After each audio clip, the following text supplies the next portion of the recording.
జీవితంలో బంధాలు, బంధుత్వాలు, స్నేహబంధం అన్నీ ఇంటి రిలేషన్ బయట వాళ్ళందరితోటి సొసైటీ అందరూ కావాలి అనుకుంటే ఫస్ట్ ఆఫ్ ఆల్ డబ్బు సంపాదించి ఒక పెద్ద ఇల్లు కట్టు, ఒక కారు తీసుకో, నచ్చిన బండ్లు కొనుక్కో. అప్పుడు ఆటోమేటిక్గా నీ బంధుత్వాలు అన్నీ నీ దగ్గరికి వస్తాయి. సో నువ్వు పూరి గుడిసెలు ఉన్నప్పుడు నేను ఎవడు పట్టించుకునే వాళ్ళు, నీ బంధాలన్నీ దూరం ఉన్నప్పుడు ఆ స్టేజ్లో అంటే నువ్వు పూరి గుడిసెలు ఉన్నప్పుడు నీ బంధుత్వాలు, స్నేహం బంధం అన్నీ దూరం పెట్టిన వాళ్ళు నీ దగ్గర డబ్బు రాగానే అందరు వస్తారు. అది ట్రూ. ఎందుకు వస్తారంటే ఇప్పుడు నీ దగ్గర డబ్బు ఉంది కాబట్టి, సో వాళ్ళకి ఏదైనా ప్రాబ్లం క్రియేట్ అయితే డబ్బు సాయం చేస్తావని, లేకుంటే అప్పుగా ఇస్తావని రాస్తారు. సో మనిషి మనస్తత్వం అట్లా ఉంటుంది. సో ఎవరిని నమ్మద్దు.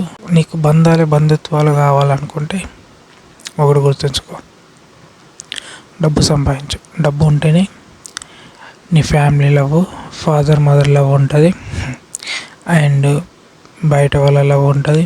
సో స్నేహం బంధం ఉంటుంది, రిలేషన్ బంధం ఉంటుంది, రిలేటివ్స్ బంధం ఉంటుంది, అన్నీ ఉంటాయి. డబ్బు లేదనుకో ఎవరు నేను కేర్ చేయడు. ఒకవేళ నాకు బంధుత్వాలు అవసరం లేదు, సో నాకు నేను హ్యాపీగా ఉండాలనుకుంటే డబ్బు సంపాదించుకో, ఒక మంచి ప్లేస్ దూరం చూసుకొని అక్కడ మంచి ఇల్లు కట్టుకో, ఒక మంచి లగ్జరీ కార్ తీసుకో. ఓకే, సో నీకు నువ్వే హ్యాపీగా ఉండవు బస్ అంతే. ఎందుకంటే మన ఇండియా ఎడ్యుకేషన్ సిస్టమ్ ప్రకారం టోటల్గా ఒక మనిషి పుట్టిందంటే చిన్న ఏజ్ నుంచి పడితే 25 years దాకా చదువుకునే ఉంటారు. దాని తర్వాత ఇంకా చదువుకునేది ఎక్కువనే ఉంటుంది. మ్యాక్సిమం నేను చెప్తున్నా 25 years దాకా చదువుకుంటారు. దాని తర్వాత జాబ్ కోసం వెతకడం, ఏదైనా స్టార్ట్ చేయడం 25 years తర్వాత స్టార్ట్ అవుతుంది. అది వేరే కంట్రీలో ఇంటెలిజెంట్ పీపుల్స్, సో తక్కువ ఏజ్లోనే లైక్ 15-16 yearsలోనే వాళ్ళు మెచ్యూర్ అయ్యి, సో వాళ్ళు అంటే మైండ్ మెచ్యూర్ అయ్యి, సో వాళ్ళు ఏం చేస్తారు, సొంతంగా ఏదైనా చిన్న స్టార్ట్ చేయడం జరుగుతుంది. సో వాళ్ళు అంటే స్కూల్లో నేర్చుకోరు, ఎక్కడ నేర్చుకోరు, జస్ట్ ఆన్లైన్లో సెర్చ్ చేయడం జరుగుతుంది. బయట సొసైటీలో ప్రొడక్ట్స్ డిజైన్ చేయడం, సో పీపుల్స్కి ఏం అవసరం ఉన్నది అలాంటి ప్రోడక్ట్ని డిజైన్ చేయడం, సో దాన్ని సేల్ చేయడం ద్వారా వాళ్ళు బిజినెస్ స్టార్ట్ చేయడం జరుగుతుంది. ఇక్కడ వేరే కంట్రీలో చిన్నపిల్లలు లైక్ 15 years 16 years ఆ ఏజ్ వాళ్ళు.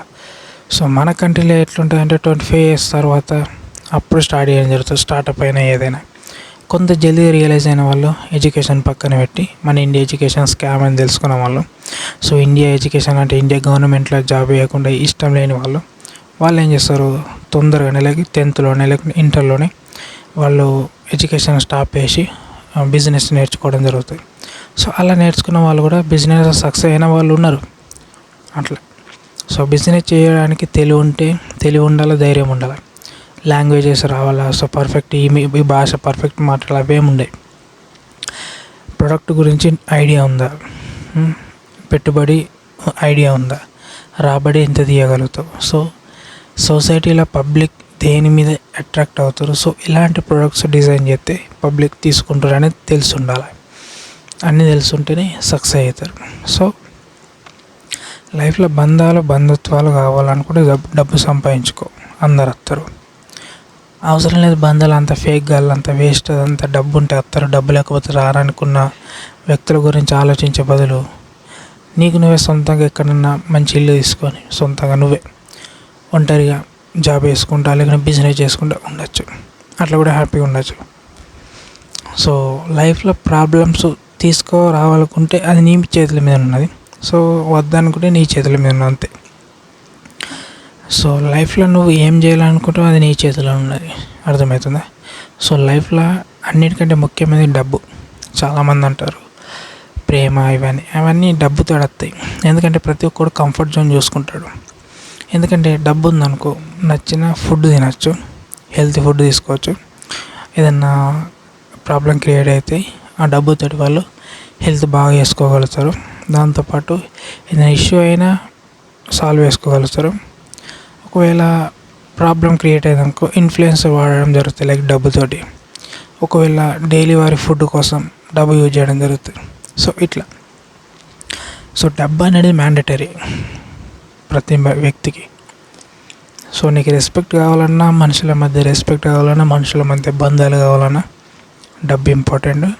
డబ్బుని చీప్గా ఇవ్వడద్దు, నెగ్లెక్ట్ చేయొద్దు. సో విచ్చలవిడి కూడా ఖర్చు పెట్టద్దు. అర్థమవుతుందా? నీకు ఫ్యామిలీ బంధాలు కావాలన్నా ఏదైనా డబ్బుతోటి ముడిపడి ఉన్నది. అర్థమవుతుందా? నీతి నిజాయితీ లేదు. అర్థమవుతుందా? నీతి నిజాయితీ అనేది డబ్బు ద్వారా ఉన్నది. సో ఎంత మంచిగా ఉన్నా డబ్బు ఆశ పెడితే మారడం జరుగుతుంది మనుషులు. లాయల్టీ లేదు, ఏమీ లేదు, అంత డబ్బు మీద ఉన్నది. ఎందుకంటే ప్రతి ఒక్కరికి డబ్బు అవసరం. వాడి అవసరాల కోసం డబ్బు యూజ్ చేయడం జరుగుతుంది, అంతే.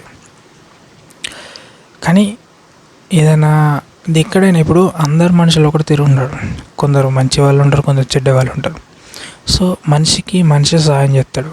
అంటే మనకు తెలిసిన వాళ్ళు కాకపోయినా తెలియని వ్యక్తులు, అన్నోన్ పర్సన్స్ ఎక్కడో ఉంటారు. సో అలాంటి వ్యక్తుల ద్వారా సహాయం పొందడం జరుగుతుంది. సో భూప్రపంచంలో మనిషి ద్వారా మనిషికే సహాయం ఉంటుంది తప్ప వేరే దానికి ఉండదు.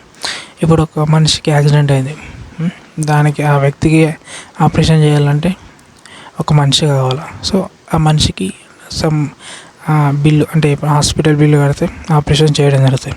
అంటే ఒక మనిషి ఇంకో మనిషిని కాపాడడం జరుగుతుంది. కొన్నిసార్లు ఆపరేషన్ ఫెయిల్ అయ్యి మనిషి చనిపోవడం జరుగుతుంది. కానీ ఇక్కడ ఏది యూజ్ అయింది? మనిషి హెల్ప్ చేసిండు, కానీ ఛార్జ్ తీసుకొని, అంటే డబ్బులు తీసుకొని హెల్ప్ చేయడం జరుగుతుంది. కొన్ని సందర్భాల్లో ఏదైనా యాక్సిడెంట్ అయితే మనుషులు ఫ్రీగా హెల్ప్ చేయడం జరుగుతుంది. కొన్ని చోట్ల మానవత్వం ఉన్నది, కొన్ని చోట్ల మానవత్వం లేదు, అంతే.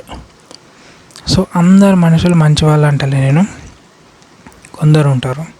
అండ్ ముఖ్యంగా ఎవరిని నమ్మద్దు. ఇంట్లో వాళ్ళైనా బయట వాళ్ళైనా, ఆఖరికి నీ రక్త బంధువులైనా ఎవరిని నమ్మద్దు. నమ్మితే మోసపోతావు లైఫ్లో, గుర్తుంచుకో. నమ్మకుండా ఉండలేవు, కానీ నమ్మితే మోసపోతావు గ్యారంటీ. డౌట్ ఉండాలి, డౌట్ ఉంటేనే కరెక్ట్. పూర్తిగా నమ్మద్దు. అర్థమవుతుందా? ఒక్కసారి లైఫ్లో నీకే అర్థమవుతుంది ఏంటంటే డబ్బు లేనప్పుడు నిన్ను ఏ విధంగా చూసారో, డబ్బు వచ్చినాక నిన్ను ఏ విధంగా చూస్తారు. దాంట్లో ఏమైనా తేడా ఉంటే వాళ్ళు డబ్బు కోసమే ఉన్నట్టు అర్థం చేసుకో. అర్థమవుతుంది? డబ్బు లేనప్పుడు ఏ విధంగా ఉన్నా, డబ్బు వచ్చినాక ఏ విధంగా మారి అనేది వాళ్ళ బిహేవియర్ బట్టి అర్థమవుతుంది. సో దాన్ని బట్టి నువ్వు అర్థం చేసుకో. సో వాళ్ళు డబ్బు కోసం ఉన్నారు, నీ కోసం లేరని. సో మనిషి సగ జీవితం ఎడ్యుకేషన్లోనే గుడిచిపోతుంది. దాని తర్వాత వర్క్ చేయడం, సంపాదించడం, దాని తర్వాత సగం ఎంజాయ్ చేసాడు, ఇదంతా అయిపోతుంది అట్లా. సో నేను చెప్తున్నా ఏంటంటే మీకు బంధుత్వాలు, స్నేహబంధం, ఫ్రెండ్షిప్, గర్ల్ ఫ్రెండ్, లవరు, ఇవన్నీ కావాలంటే ముఖ్యమైనది డబ్బు సంపాదించుకో. సరేనా? బిజినెస్ చేస్తావా, ఎక్కడైనా జాబ్ చేస్తావా, నీ ఇష్టం, కానీ సంపాదిస్తేనే అన్నతే, లేకుంటే రావు. అర్థమవుతుందా? నీకు బంధుత్వాలు అన్నీ నీతో కలిసి ఉండాలంటే సంపాదించు. నాకేం అవసరం లేదు, నాది నేను ఉండాలంటే నువ్వు కూడా సంపాదించాలా. మనిషి అన్నప్పుడు సంపాదించాలి బతకడానికి. ఫుడ్ తినాలంటే డబ్బు కావాలా, బట్టలు వేసుకోవడానికి డబ్బు కావాలా, ఇవన్నీ అంతే కదా. మరి ప్రతి మనిషి ఇంకో మనిషి అవసరం పడతాడని మాట్లాడేయడం జరుగుతుంది, అన్నీ వేయడం జరుగుతుంది, అంతే. సో ఫైనల్గా చెప్పాల్సింది ఏంటంటే బంధుత్వాలు అన్ని రిలేషన్ నీకు కావాలి అంటే డబ్బు సంపాదించుకో. నాకు అర్థం అనుకుంటే కూడా డబ్బే సంపాదించాలా. నీకు ఫుడ్ కావాలన్నా, బట్టలు కావాలన్నా డబ్బే సంపాదించాలి. అర్థమవుతుందా? సో ఎవరిని నమ్మద్దు లైఫ్లో. నమ్మితే నాశనం అయిపోతావు, గుర్తుంచుకో. నమ్మద్దు, ఎవరిని నమ్మద్దు, అంతే. అర్థమవుతుందా? సో నేను చెప్పింది కరెక్ట్ కదా? కింద కామెంట్ బాక్స్లో కామెంట్ చేయండి. ఈ వీడియో నచ్చితే లైక్ చేయండి. ఇలాంటి ఇన్ఫర్మేషన్ తెలుసుకోవాలంటే మా ఛానల్ సబ్స్క్రైబ్ చేయండి. మరొక టాపిక్ మళ్ళీ కలుసుకున్నాం. అంతవరకు జై హింద్, జై తెలంగాణ.